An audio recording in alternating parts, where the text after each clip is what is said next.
Okay, girls and boys, this is your final round. Ano? Paano yun? Final question round. Okay, so Anne, you start. Paolo, would you be willing to give up your life for the girl you love? Willing ka ba mamatay para sa mahal mo na babae? Kahit ilang beses pang... Wow!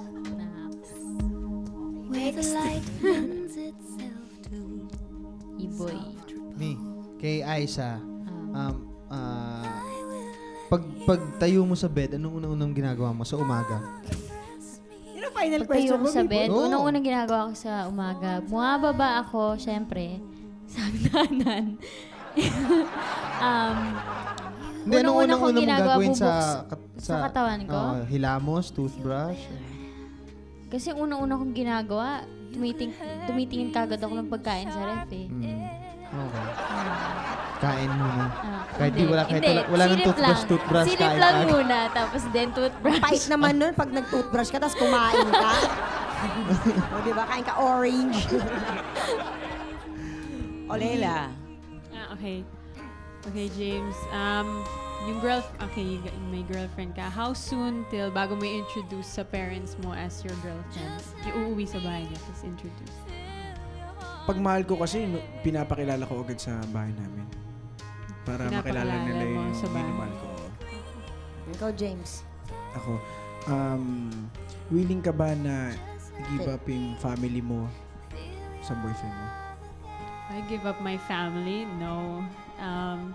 Siyempre, family has always been with me. Tapos boyfriend, kung papapilian ako ng boyfriend ko na mamili, hindi siya yung Kahit talagang mahal na kala mahal ko. mo?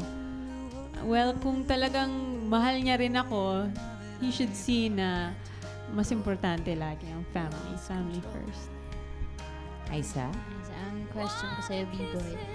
Sa tingin mo, normal ba to have sex with someone you love na hindi pa kayo kasal?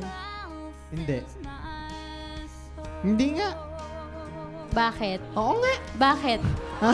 Bakit? Siyempre, dapat yun ang hihintayin nyo pag kinasal na kayo, di ba? Honest naman. Samahan ka ng kidlat, B-boy, ha? Madali. Paolo. Ito. Kid. Kay Ann, halimbawa, naging mag-asawa tayo. Tapos, meron tayong mga anak. Tapos, bigla akong namatay. Maghahanap ka ba kagad ng kapalit ko? Or, hayaan mo munang mag-heal yung wounds?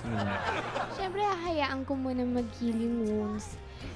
Yun. Tsaka, I'd take care of the kids na parang make them learn about their father. Ganun. Oh. Eto na, sino na Kaya kaya ang masyadong pinili natuwa nila? doon sa isang sagot. Anong isang sagot? Ang sagot ni B-boy, di ako naniniwala sa mga yun. Oo. B-boy, parang hindi alam mo, ka naka-cross yung kapanipaniwala. fingers mo kanina eh. Oo, grabe. O, sino na? Eto na,